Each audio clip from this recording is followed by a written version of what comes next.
The 15th Alabama Infantry, Bayonets and Bloodlines, the legacy of the 15th. From cotton fields to campfires, the birth of the 15th.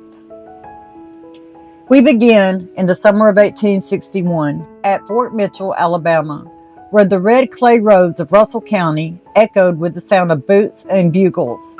11 companies, drawn from Barbara, Dale, Henry, Macon, Pike, and Russell counties, came together to form what would become one of the most storied regiments of the Confederacy, the 15th Alabama Infantry. The 15th Alabama Volunteer Infantry Unit was organized at Fort Mitchell, Alabama in 1861, with 11 companies recruited from Barber, Dale, Henry, Macon, Pike, and Russell counties.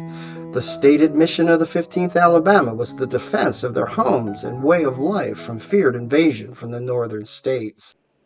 They were farmers, teachers, blacksmiths, and sons. Some were as young as 13, others as old as 70. They came not for conquest, but for conviction. Under the command of Colonel James Canty and later Colonel William Oates, they would march into history. In today's video, we focus on the 15th Alabama. The 15th Alabama is most famous for being the regiment that confronted the 20th Maine on Little Round Top during the Battle of Gettysburg on July 2, 1863. After several ferocious assaults, the 15th Alabama was ultimately able to dislodge the Union troops, but was eventually forced to retreat in the face of a desperate bayonet charge led by the 20th Maine's commander, Colonel Joshua L. Chamberlain. This assault was recreated in Ronald F. Maxwell's 1993 film, Gettysburg. Their early days were marked by hardship. At Pageland Field and Camp Toombs, a disease struck hard. Measles and smallpox claimed hundreds before a single shot was fired, but those who remained would become the backbone of a regiment that would fight in nearly every major theater of the war. With over 900 men, the regiment was moved into East Tennessee and then Virginia. It joined the Maine Army near Manassas and was brigaded with the 21st Georgia, 21st North Carolina, and 16th Mississippi regiments under Major General G.B. Crittenden of Kentucky. When the baptized in fire, the battles that forged them.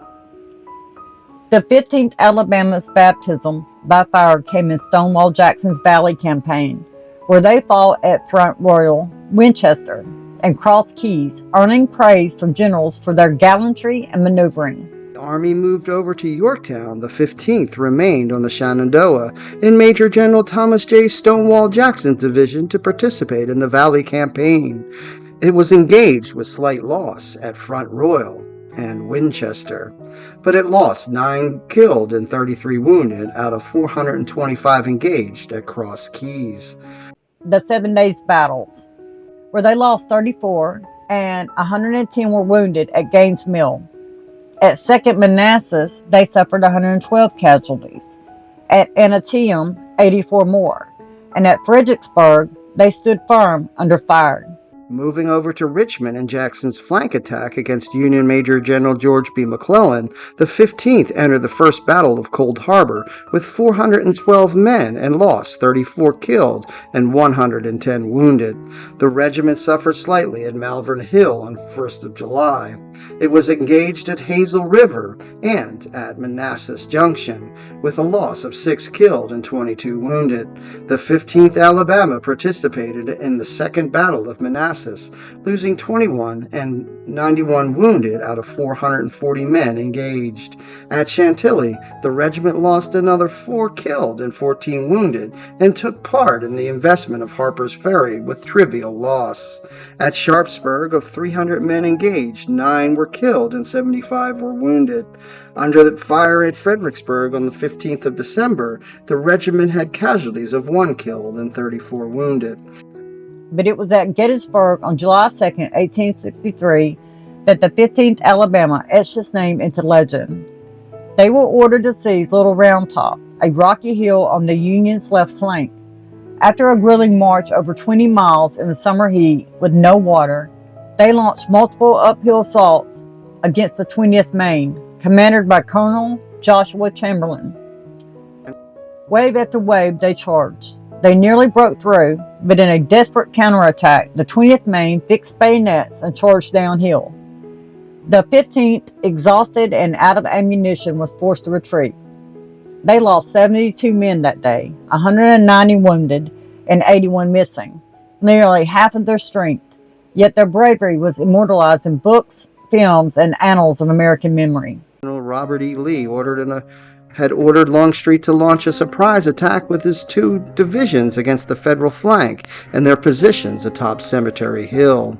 During the course of this engagement, which was launched late in the afternoon on July 2nd, the 15th Alabama found itself advancing over rough terrain on the eastern side of the Emmitsburg Road, which combined with fire from the 2nd U.S. sharpshooters at nearby Sliders Farm to compel Law's brigade to detour around the Devil's Den and over the Big Round Top toward Little Round Top.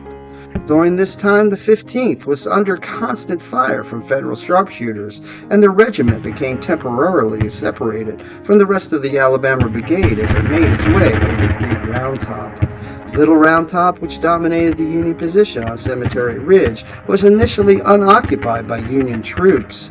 Union Commander Major General George Meade's chief engineer, Brigadier General Gouverneur K. Warren, had climbed the hill on his superior's orders to assess the situation there. He noticed the glint of Confederate bayonets in the hill's southwest and realized that a Southern attack was imminent. Warren's frantic cry for reinforcements to occupy the hill was answered by Colonel Strong Vincent, commanding the 3rd Brigade of the 1st Division of the Union 5th Corps. Vincent rapidly moved the 4 regiments of his brigade onto the hill, only 10 minutes ahead of the approaching Confederates. Under heavy fire from Southern batteries, Vincent arranged his 4 regiments atop the hill, with the 16th Michigan to the northwest, then proceeding counterclockwise with the 44th New York, the 83rd Pennsylvania, and finally, at the end of the line on the southern slope, the 20th Maine. With only minutes to spare, Vincent told his regiments to take cover and await the inevitable Confederate assault. He specifically ordered Colonel Joshua L. Chamberlain, commanding the 20th Maine at the extreme end of the Union line, to hold his position to the last man. Were Chamberlain's regiment to be forced to retreat, the other regiments on the hill would be compelled to follow suit, and the entire left flank of Meade's army would be in serious jeopardy, possibly leading them to retreat and give the Confederates their desperately needed victory at Gettysburg.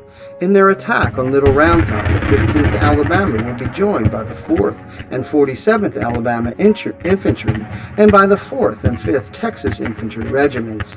All these units were thoroughly exhausted at the time of the assault, having marched in the July heat for over 20 miles prior to the actual attack.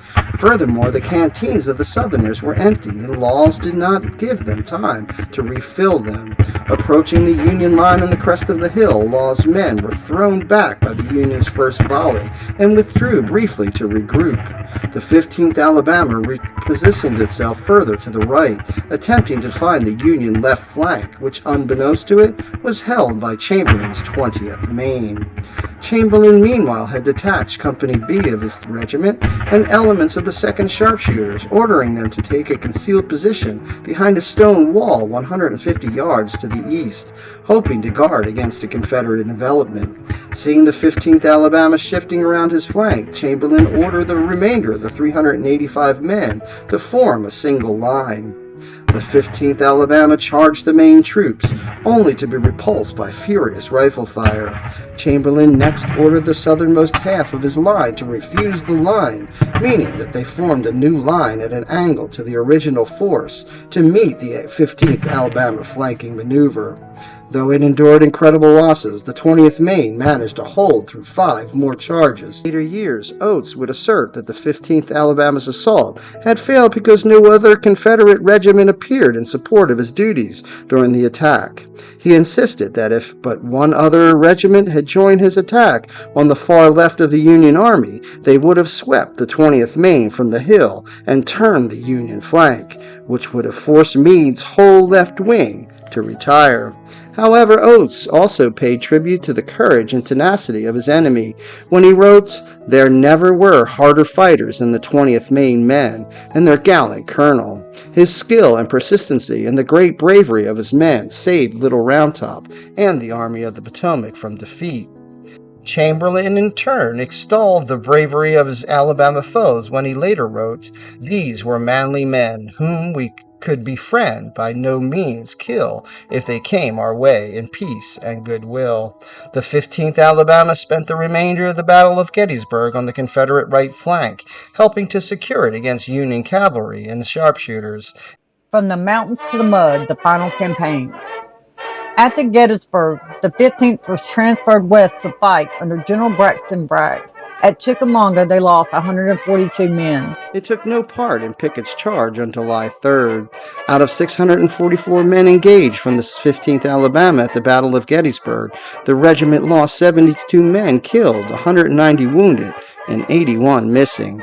The 15th suffered lightly at Battle Mountain and transferred to the west in Braxton Bragg's army and fought at Chickamauga, where it lost 19 killed and 123 wounded out of 425 engaged. At Brown's Ferry, Lookout Valley, and Knoxville, they fought with grit and fury.